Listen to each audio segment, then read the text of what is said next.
Last week, I broke news about the East Palestine Park Foundation putting on a scheduled Easter egg hunt to take place next weekend in the city park, despite quite a bit of pushback from concerned parents and now even concerned experts on the topic. Just last night, we heard from Dr. Andrew Welton on this topic. He's an expert who's been doing independent testing in the area. He works at Purdue University, and he expressed his concerns about this event going on in a Twitter thread. In this thread, Dr. Welton went on to say, based on what I saw and experienced in East Palestine Park this weekend, I urge officials to not hold an Easter egg hunt there. Contractors are still blowing chemical contamination into the air. It is not safe for children in that area, and I sincerely urge them to find other options. I debated posting this, but I just can't sit silent with what I have seen and know. US EPA isn't testing the air in East Palestine Park for contamination that's being blown. There must be other fun and safe activities to do. Donors should support kids' great experience. I would have said something sooner, but I didn't believe this was true until more people I met this weekend said it is. So I looked it up and found this flyer. Please consider making the experience better for children. It comes down to data. EPA does not have data showing this would be safe. They haven't quantified how much pollution is volatilizing from this heavily contaminated creeks. They didn't quantify how much pollution they are blowing into the air. In that thread, Dr. Welton talks about contamination from the creeks being blown up into the air. Here's a video I took of this ongoing on March 14th. And from residents that I'm speaking with, these aeration devices are still in place today.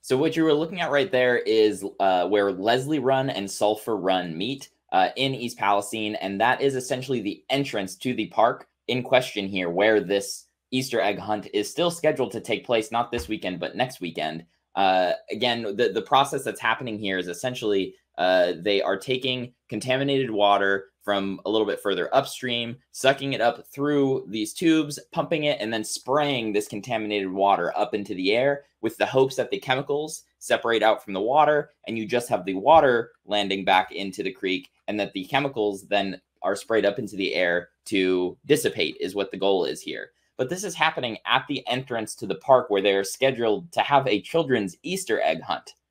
So Dr. Welton expressing his concern about this, which makes a whole lot of sense when you can see that in action right here. Not to mention that on top of this, this very site flooded not once, but twice during the last couple weeks here, with contaminated water spilling up into the fields in this area. In addition to the concerns that Dr. Welton has about this event going on, there are also tons of concerned citizens from East Palestine who are expressing their concerns online, as well as in person. In a lot of cases here, there was just a protest in East Palestine last week. But we spoke with Candace DeSanzo, a mother of 5 who lives in East Palestine, about this. We've got a clip we can share of that. Bear with us. The audio on her connection was not great, but the clip is only about a minute long. There's absolutely zero soil testing results back from the park. So you don't even know what you're exposing your children to. Mm-hmm. It's the known and the unknown chemicals. So you don't even know what risk you're putting children and your residents at, and are allowing events like this to happen in a place that you can't even confirm is safe. Because there's been no testing done. And it's absolutely mind-blowing to me that things like this can occur. I feel that whoever is allowing this to happen should be held criminally liable. It's people's lives at stake. And I know, for one, I'm not letting my children roll around on the basketball court, whether it's been cleaned or not, until there's testing done that scientifically proves that it's safe, and not testing done by Norfolk Southern or the EPA. And we'll get to that testing in just a second. We'll talk about that in further detail. But in addition to Candace's concerns, we've got concerns from dozens of other residents, parents, grandparents, all over the place on several of these East Palestine Facebook groups that have sprouted up as a result of this derailment, where community members are really trying to all keep each other up to date, stay in touch, and figure out what the hell is going on, because still, to this point, the information is all over the place. The information is changing day by day, not only from Norfolk Southern, but from their own council, from the state government, and very little has been done at the federal level at this point, as we have seen, unfortunately. As all this is going on in these groups, this image that we can put up here on the screen now has been circulating around, taking the existing flyer that was put out by the Parks Foundation and adding Dioxin to the mix here. You can read right here on the screen. It says Easter Dioxin Hunt rather than Easter Egg Hunt.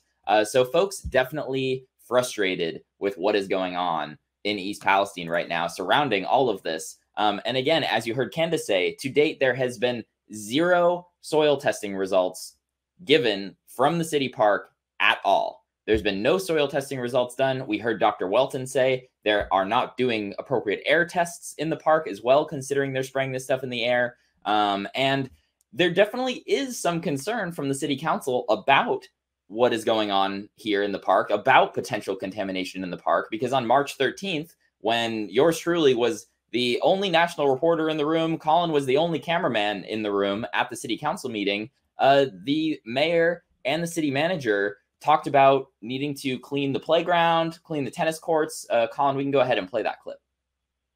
The just announcement that the park playgrounds are going to be temporarily closed until further notice for removing, cleaning, and putting down new mulch. We are working on that, so that's going to be temporarily closed until further notice. They're also going to watch. Steve, they're going to watch the tennis courts too, right? We asked them to do it. Just make sure that they follow up on that, please. So again, if you're going to go through and clean your playground in the park, which makes a lot of sense after something like this to me, but if you're going to go through and you're going to clean the whole thing and you're going to remove all of the mulch and then replace it with new mulch, and then also go ahead and take extra steps to clean the tennis courts and things like this, it seems like these folks have a concern about potential contamination in the park, as they should. These are the right steps to take to go ahead and clean them. And unfortunately, we'll get into in a second, cleaning in this whole process hasn't been done very well to date. But first, we can go ahead and pull up a Facebook post that was released by the East Palestine Park Foundation. These are the folks that are actually putting on the event. And in this post, they say, the Easter egg hunt this year will be in a designated, cleaned, and sanitized area, including the community center, basketball, and tennis courts. Now, again, like I said before, while cleaning this area up is definitely the right move, unfortunately, the history of the cleanup in the past that residents have dealt with was not great. And folks are rightfully questioning what kind of cleaning is going to be done here. As I reported very early on in this whole crisis, unfortunately, the company that was hired by Norfolk Southern to clean residents' homes after this chemical explosion happened for many of them in their backyards, the company that was brought in to do the cleanups of their homes to make them feel like, them going home is safe and something that they should be comfortable doing, was a company that is not hazmat certified. And it was a company that it was using germ cleaners, like cleaners that would be used in a hospital to clean up germs and viruses and bacterias to clean chemicals. So these folks have chemicals in their homes. Cleaning company comes in with like a fogging machine, sprays this fog in their house, tells these people, okay, yep, everything in your home's fine now. You don't need to wipe anything down. But in reality, that cleaner did absolutely nothing to clean these people's homes.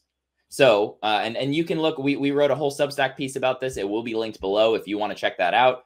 Check out the Substack piece that we wrote about this. We also did a great interview with resident Jenna Catone on this. She was the one who helped break the story initially. She reached out and we were able to make this story happen. But again, folks are rightfully weary about cleaning that has been done. Folks are rightfully weary about testing that is being done, because in a lot of instances, these folks have been lied to, at least at some point here, and at the least, information is being kept from them.